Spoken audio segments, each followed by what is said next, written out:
Warning! The opinions on this podcast are of the hosts and guests only, and may contain childish humor. Listen at your own discretion.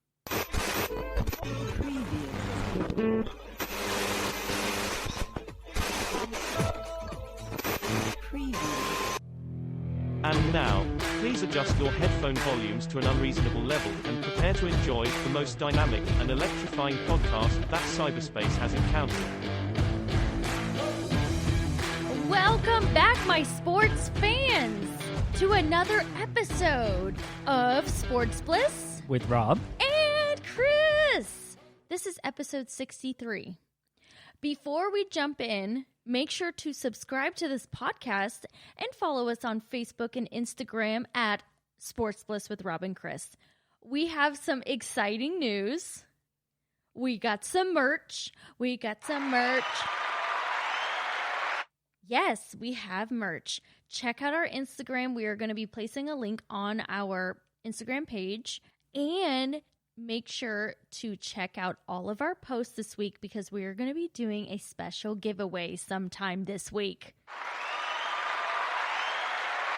Oh, Booyah. I'm really excited for this. I know. So excited. Okay, so this is what we have on the agenda today. We're going to be talking about Trevor Lawrence. I'm anxious to hear what you have to say about him. I'm anxious to see what you say about the story. I'm going to be talking about some NBA news or updates on how they're going to get started with the coronavirus and all of that. And then Rob is going to finish up with an update on NCAA image likeness. Okay, so let's do it. Okay, so I'll kick it off with the Trevor Lawrence. So I came across this article, and I think it was by Fansided. Basically, they were suggesting that Trevor Lawrence, the quarterback for Clemson, should consider sitting out this year. Okay. And I'll tell you what they said. So it came out last week that Justin Ross, the number one wide receiver for Clemson, he's going to be out for the whole year. Apparently, he has some congenital problem with his neck fusion, and he has to have surgery on his neck. Oh, gosh. Yeah, and he was projected to be like a first-round pick, like a really high pick. Like he's one of the best receivers in the country. Okay. And so this person was saying, oh, Trevor Lawrence should sit out because the the coronavirus and because this guy is out, his best wide receiver, and he may have a bad year because of that. Oh, so how do you feel about this? That exposes him so much more and hits my conspiracy so much more on Trevor Lawrence. He's a fake. Well, that's what he is. If you need somebody to make you look good, you ain't that good. Well, I just think that if he plays well without his best wide receiver, that gives him even more validity that he should be the top pick, right? Right. That's the way I would think if I were him. Well, this is what he said. So they asked him either after the championship or before the championship last year. Okay. I couldn't tell from the article if he would consider sitting out. And he said, quote, "I think it's just people who don't understand college football. What I came here to do, and just to be a part of a school like Clemson and a team like this is really special to me. I wouldn't just throw that year away to just sit out in case of injury or whatever it may be." So he's not worried about it. He's saying, I'm going to play. That's what I want to hear from my franchise quarterback. You don't want to hear, oh, I'm sitting out.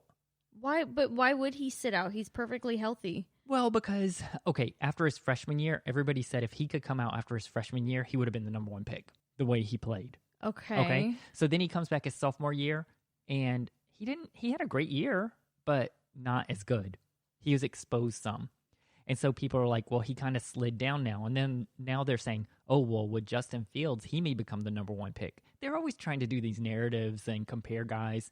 But sure. Let's face it. He's going to be a top 5 pick. That's debatable.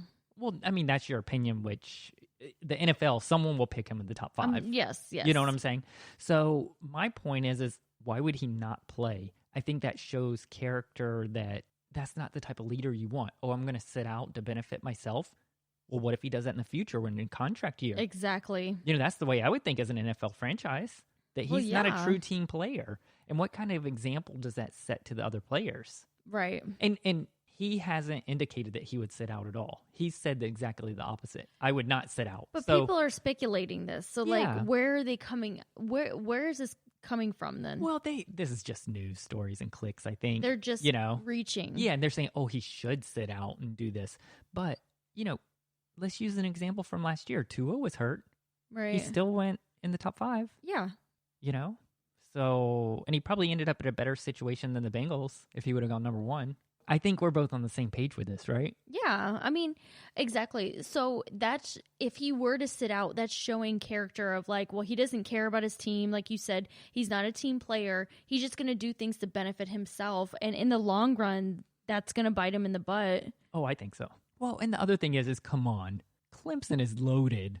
They've got a bunch of other receivers on the team. Yeah, you mean to tell me that it's just... You can't tell me nobody else can step up? So you mean to tell me it's just this guy and Trevor, and that's the whole team? Exactly. I mean, I know that's one of his best receivers, but come on. They're loaded every year. They have one of the best recruiting classes every year. Listen, when Julian was injured 2 years ago, was Tom Brady crying and saying he's not going to play? He was, because he didn't have his buddy next to him on the bench. Where's my squirrel? But no, I mean, Okay, so let's switch gears. So we all know that the NBA is going to be starting July 31st here in Orlando. My question is, so what is the protocol if somebody gets injured or tests positive? Right? Like, what are they going to do? I don't think I haven't heard that being announced yet. So I guess you're going to tell us about it. Yeah, they just announced it. Okay, so they're planning to test players nightly. Whether they have symptoms or not. Yes. Like test them every day. Testing them every day. And if somebody comes up positive, they're going to quarantine them for at least 7 days, maybe 14 days. So they're going to be out for 7 to 14 days. Then my question is, so then what happens to the team? They're going to be able to pick players or like get more players to fill these needs, if that makes sense. They're going to be able to sign other players. Oh, they're going to allow them to sign players. They're going to allow it. However, they're speculating that the teams are not going to take advantage of this because of the rules behind it. If they sign a new player... Wait, because I was thinking, before I hear the rules, I was just thinking, if that's the case, I'm going to make 2/3 of the Magic positive. And re-sign a whole new team. That's cold. I would sign the whole Golden State Warriors. That is cold. I would keep my 3 best players and get a whole new team. Okay, so they don't think that the teams are actually going to utilize this rule. Because, so what's the penalty? Listen, so if they sign a new player, once the player arrives to Orlando, they have to be quarantined. For 14 days. Yes, before they can even play. Before they can even step foot on their, with the team. Okay. So they're already going to be 14 days behind, and then they have to get acclimated to the team. Right. I feel like that's going to be too much time wasted. Oh, and a lot of teams haven't said this, but they're anticipating teams are not going to utilize this rule because it's almost better to wait those 14 days or wait until your player is not injured for them to come back. But you can't sign someone from another team. No. Right, so it would have to be someone like from the G League or something like this. No, it's not anybody from another team. Yeah. It's basically a new person. Yeah, a guy that's not on an NBA team right now. Exactly, yeah. Yeah, so I mean, I wouldn't sign anyone. I mean, you only sign them if you really, really need someone. I mean, what if 3 of your players come up positive? I mean, right. But that's a question to ask because it's like, well, okay, they're going to be quarantined regardless. Your player is positive. They're going to be quarantined regardless. If you get a new player and sign it, they're going to be quarantined regardless. Yeah. That's my question is like, so that it doesn't make sense to sign another player. No, I would have just wait the 14 days. So they should take a page out of the XFL and they should just go ahead and take 20 basketball players or 30 basketball players that all the teams kind of vote on and say, okay, they each get to pick there are 22 teams. Maybe they all pick 2 players that they're interested in. And they just go ahead and quarantine them now. And have them as backup, right? And then if someone gets positive, then they could just pull that guy in right away. Right.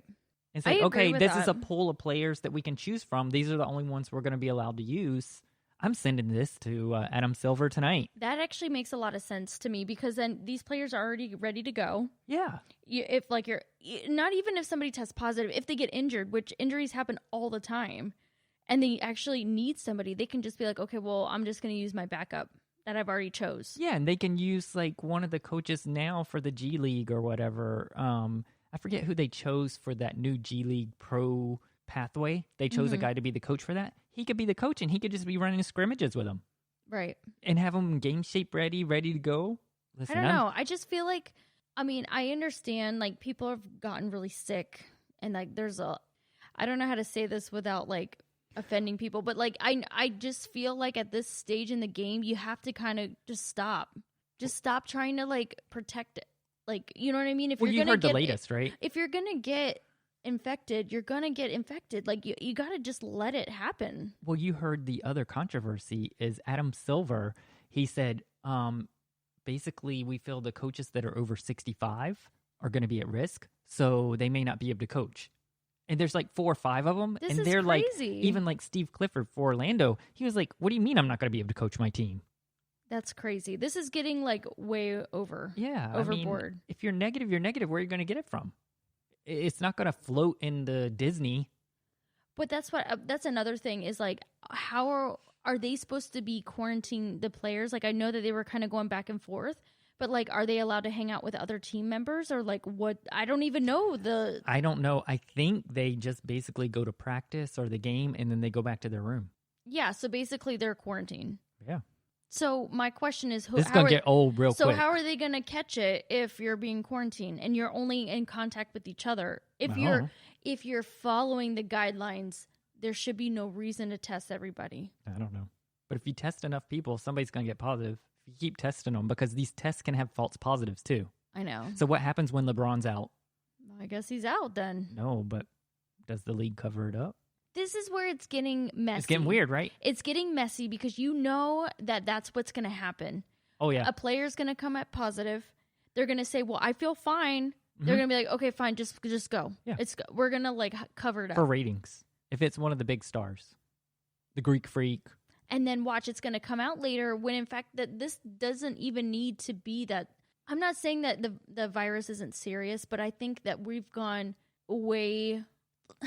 I can't even explain it. I feel like we've already done so much. Like, you just got to stop, you know? There was a study just out of Italy, and the physicians, they were saying that the viral load, which is, they measure how strong the virus is, they just came out and said that the virus now being transmitted is so much less potent than the one even 2 months ago.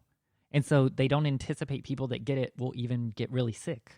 Yeah, because it's mutating, basically. Yeah, it's like, well, yeah. Or the people that are now left that haven't been infected have stronger immune systems, so it's not able to build up as much.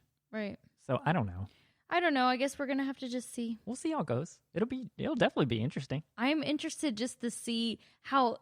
Are they really going to stick to testing people nightly? That's the one thing that I want to see. Like, they'll probably do it for the first couple days, and it's going to get old real quick. You having something shoved up your nose every night? No way. I'm sorry. I know. It's not going to be fun. Okay. I want to see the videotapes of this. I want to see them record this every day. Them, like, Snapchat it. Shoving the thing up their nose every day. See it on day 4, 5, 6, day 30. No way. I'm sorry. Now, tell me about the updates for NCAA. Yeah, so I came across some more information on this. Okay. And basically, just to kind of summarize, the athletic directors were polled about, will the NCAA be capable of policing this endorsement deal? Okay. You know, the image likeness and all this. Right. And 85% of them said no. We don't have any confidence. So they don't have any confidence that it's going to stay... No, that the NCAA can enforce the rules. Oh, okay. So, you know, the NCAA is trying to get all these guide rails, is what they call them, or guidelines to follow for the image likeness, they're right? They're trying to, like... limit it. Yeah. But that way they still get money, too? Well, and I understand it also. They want to make it where it's uniform for everyone across the country. That's the reason there's a race with this, by the way. So California was the first one to pass the bill, but it doesn't come into play until 2023. Okay? That's when that bill actually goes into effect. Okay. Guess who starts next summer? Which state? Who passed it afterwards, but that bill will start in 2021. You want to guess? Is it our state? Florida beat everybody to the punch. They're going to be the first state. I mean, I will say there's a lot of and I think there's like players, 14 other states. There's a too. lot of players that come from Florida, so. And there's a lot already benefiting from that and getting paid by it. Like who? Well, we'll get into some of that later too, but but you know, there are people that are paid. I mean, everybody says football players get paid to get recruited. Reggie Bush admitted to it for USC. Oh yeah. You know, so it's happened. There's precedent for it. And I can say that because that's on the record. But so all these ADs have no confidence that the NCAA is going to be able to enforce it. I mean, they can't even enforce their own rules. You know, I know. Adidas and Nike are paying kids to go to certain schools. Right. And some schools are getting penalized and others aren't. So do you think... And they have the coaches on tap. They have their phone records, like recordings of them. Okay, so why do you think they can't police this? Well, the athletic directors, they said they haven't really enforced the rules before consistently. That's number one. But this is what Mark Emmert, the president of NCAA, said. He said, we're going to use our current board and structure to make sure this happens along with the compliance officers of each university. How likely do you think each university is to be truthful with this? I know. Right? So that's number one. You know, how are they going to enforce these rules if it's basically self-reporting, right? Right. By the universities. It's the honor system. Yeah, pretty much. And who really does the honor system? Nobody. I mean... That's the problem, right? These athletic directors they suggested there should be a third party that oversees this, an independent party, right? This is crazy. This is getting way crazy, right? Way But too much. 75% of them said they would rather it be that way than the NCAA do it. Now, my question is, then there's a congressman, I think, or representative from Ohio, which is Anthony Gonzalez. He was a NCAA football player and a famous NFL player. Okay. He's going to submit bills to Congress about this. And I'm like, why does Congress have to be involved? Why do we have to get them involved with this? You know, it's getting way, way, way too complicated. You know, if they want to do this, why don't they take it out of the school's hands, take it out of the NCAA's hands, and create another entity like a marketplace? Right. Right? And just say, okay, if you're an athlete and you want to advertise for Nike on your Instagram, sign up for it, be an affiliate. And That's they actually have to, a really good idea. And they have to go to this marketplace. All the contracts are in one place. There's an independent board that isn't affiliated. Because when you start talking about the NCAA, right? Right. Who's on the board that's going to approve this? Remember, I told you last episode, 5 of them are from the Power 5. Right. The other 3 aren't. Right. So what do you think is going to happen? They're going to not approve. They're going to do just like they do with transfer waivers right now. They're going to approve some and not others. There should be guidelines. Either you fit into this category and you're approved, or you don't. Take it out of judgment. Who cares? You meet the requirements or you don't. If you're a University of Georgia player and there's an ad there for Ford and they're saying we're looking for football players to advertise for Ford, I like Ford. I'm going to advertise for them. I'm going to apply for it. Right. Then Ford decides, yeah, we want to hire you or not. And the money is printed there, how much the ad's for, all of that. It's very transparent. Right. I mean, that makes a lot of sense, and I feel like they're making this harder than it needs to be. But you know the problem with it, right? But you know what? They could just say no. Why don't they just say no to everything? Well, this is the thing, right? So why would they not want to do my plan, what I just said? I don't know. Because then the schools don't have any control over it. And they don't get any money from it either. They don't get it. See, because part of it is that the NCAA wants to apply for an antitrust exemption. And what that means is that the antitrust laws go away. And Anthony Gonzalez said that'll never happen. But the reason they want to do that is so that the schools can pay the players directly. The schools should not be involved paying the players. No. But the only thing, like what you said, is that if they do that, then the schools aren't going to get any kickback. That's what I'm saying. So... Well, and you can't guarantee a kid's going to go to your school because they're going to get an endorsement, which is one of the guide rails that the committee set up as saying you cannot use this for recruiting. So basically, they're putting all of the power on the players, and they're thinking that all the power should be at the schools, right? Because then there's no reason for kids to want to come play at a certain school. Right. Then it becomes truly image likeness, that they're getting paid because of their image and likeness, not because of the schools. I mean, yes, they're wearing their uniform, but they can contract directly with the school. But this goes back to what the athletic director for your UNC said. He's like, well, they're going to contract with the kids directly and not give us money anymore. That's essentially what he said. Right. So they're trying to keep their money. So, and so they're trying to squash the student athlete. But then you're going to get the schools that are like, okay, well, I'll give you this incentive on top of whatever you're getting just to come play for us. Yeah, or they funnel it. They say, if you come here, we'll give you this Ford dealership ad. I keep saying Ford, but whoever it is, you know? I feel like this has gone far enough. It's going to get real dirty. It needs to stop. And I feel like, okay, if you're in college, I said this before and I'll say it again. If you're in college, you need to sweat it out a little bit. That's what being in college is all about. That's where the true talent comes. Why are we giving so much emphasis on the players? Well, I think they need to make a decision, and they already have. That's the problem. So they've already made the decision that kids are allowed to make money. So the NCAA's already said that. Well, so they messed up right then. The cat is out of the bag. You can't put it back now. They already messed up. That was their first mistake. Well, that was the mistake. And so you can't undo that. So now how do you deal with it? And from my opinion, is you take it out of the NCAA's and the school's hands, and you make it a true free market. You do that marketplace like I just said. And then that way they can control how much the kids actually get paid, because then it's going to be reported.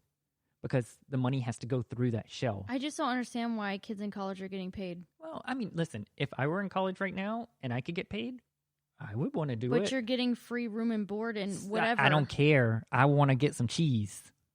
You're in college. So what? You don't need a Gucci belt. Yeah, Put that I do. money away. I deserve it. I deserve it in my Beats headphones and everything else. Come on. I can't. Okay, so on a story like this. Okay, it kind of relates to me. I think it's a good tie-in.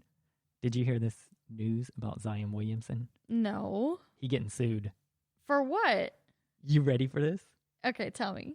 So apparently he signed a marketing contract. The company is suing him because they're saying he breached on the contract. It was a 5-year deal. So they are suing him for $100 million. No. Yeah. So what did he breach his contract? Well, basically, he signed with another agency. So he said, this deal is no good. I'm signing with another agency. But here's the rub. He did it when he was playing at Duke. Well, there you have it. No, it gets more. So apparently his mom and his stepfather are going to get sued. They're going to get drugged into gifts, asked for money, and not only did this agency say they paid them and give them gifts, but they also said Adidas and Nike did. And they're the ones who influenced him to go to Duke. And Duke was involved also. So what does this mean? So it means everybody's getting drugged into this. Yeah, so it means Zion was taking money. Of course he right? was. Okay. But it's funny. You're naive to think if he wasn't. No, but it's funny because in this article, his attorneys never deny that he took money or anything. They're basically just saying, oh, well, this contract was never good. Okay. Okay. Because they didn't put certain provisions into the contract that he signed. So Williamson's attorneys said it should be void, claiming it wasn't a valid contract because Ford, that was the agent of this Prime Sports Marketing, that they were not a registered agent in North Carolina, and the contract didn't include a warning that was required by a state law designed to protect amateur athletes from unscrupulous agents. Remember I said this, unscrupulous agents, before with the NCAA likeness? Okay. That's one of the rules they want to put in there, right? Ford and Prime Sports Marketing said basically they used this creative artist agency in Florida to cancel his deal and breached it. Ford and Prime Sports Marketing, they want, and the judges ordered this, that he has to answer these questions. Okay. That they wanted him to admit that his mother and stepfather demanded and received gifts, money, and other benefits from persons acting on behalf of Adidas and Nike, and also from people associated with Duke to influence him to sign with the Duke Blue Devils and to wear Nike and Adidas products. But is that all hearsay? Is it like he said, she said, or is there proof that this all happened? The agent, Ford. Yeah.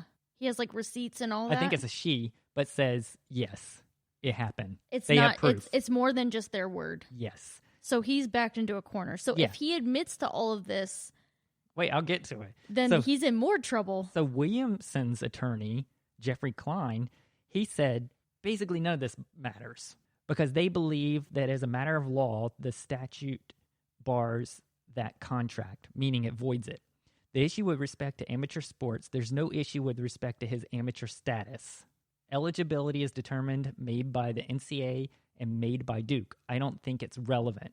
It doesn't absolve their failure to comply with the North Carolina statute, meaning the other agency, right? Right. The agent's attorney goes, law wouldn't apply to Williamson if he were not eligible when he played for the Blue Devils. So they didn't have to put that provision in there, is what they're saying. They go, the NCAA is not the final arbiter of that issue. He was not eligible. They say they can prove that he wasn't eligible because he had already taken money from Adidas and Nike. So therefore, he's not an amateur athlete. Oh my gosh. That's basically what they're saying. So they're saying they owe him or this agency $100 million. Wow. Off the potential. Now let's take a step back for a second. Okay. What do you do with that Duke Blue Devil team? Do you vacate all their wins because he wasn't eligible? Oh my gosh. So does that mean UCF won that NCAA game because they had to forfeit the game? Oh my gosh. He shouldn't have been in that game and we would have won. Well, y'all should have won anyway. Yeah, we should have, but we didn't. That is crazy. Oh my gosh. That is There's going to be a lot more messy. out of this. Nobody's talking about it right now. All they're talking about is, Zion has a chance because he's going to be in the playoffs maybe because they put the Pelicans in. That's the reason they did the 22 teams. So does this affect him playing now? This Oh, has no. nothing to do with him playing. This No. is just like... But this okay. gets Duke into trouble and Coach K. I mean, but to me, it's like, If- of course all of these players are being paid. Yeah, but if this comes out, that means they get scholarship reductions. That means they get banned from the NCAA tournament. Oh my gosh. Yeah, I mean, basically, they're not denying that he was paid by all these people. No. But they you didn't don't deny see it on ESPN. You don't see anybody talk about old Coach K getting in trouble. That's crazy. I just don't understand why is it so hard to follow the rules. Well, you're talking a lot of money. Money talks, baby. Money talks. Okay, it's trivia time. Fairy dust. Okay, are you ready for this? And Let's I do think it. I'm going to stump you. I'm scared. What nut is used to make... Sorry. Are you done being a child? Yes. Okay. What nut is used to make marzipan? Almonds. Yet again, Am I right? he's a cheater. I did not look. He cheated. Did you really know that? I just sat here right in front of you and answered it. Yeah, but you were sitting next to me when I was writing this question down. I was looking up all the Zion stuff. I messed up, and I was trying to make sure that I pronounced marzipan correctly. And I'm sure you heard it. And I did not hear it. You I looked it up. Scout's honor. Okay, fine. Add it to the one tally marks. Okay, let's wrap it up with a would you rather. Let's go. Would you rather kiss a snake or a jellyfish? Ooh. I can choose the snake. Sure. Snake. Really? Yeah, jellyfish is going to sting your face off. But not the bouncy part on the top. Bouncy part. Yeah, I always think of like Finding Nemo when they're like bouncing on the top part. I'm Oh, not come kissing a on. jellyfish. A box jellyfish. A box jellyfish. You would What's die. the most dangerous animal? Box jellyfish. A box jellyfish will Yeah, kill you always say that. No way, because you could pick a non-poisonous snake. Can like I? a corn snake or something. Oh gosh. Why would you kiss a jellyfish? Thing's going to sting your face off. I guess I don't know. I wouldn't do either. I would die. Death is Death not, is not an Death option. is not an option. I don't know. I guess maybe a snake. Yeah, you got to do the snake if you can choose it. Now, Can if I it's a have- poisonous snake, Can I have somebody just hold it and I'll kiss like the tummy part? no, you can't kiss it on its belly. Because then I know it won't bite me for sure.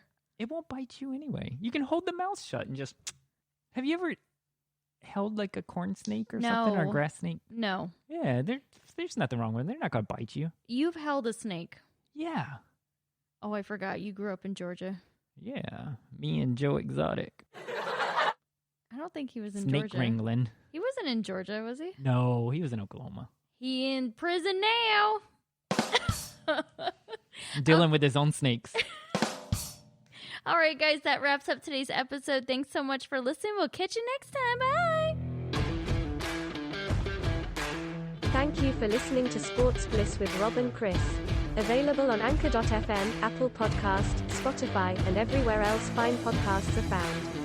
Follow us on Instagram and leave voice comments at 407-494-6420. This has been a Sports Bliss with Rob and Chris production.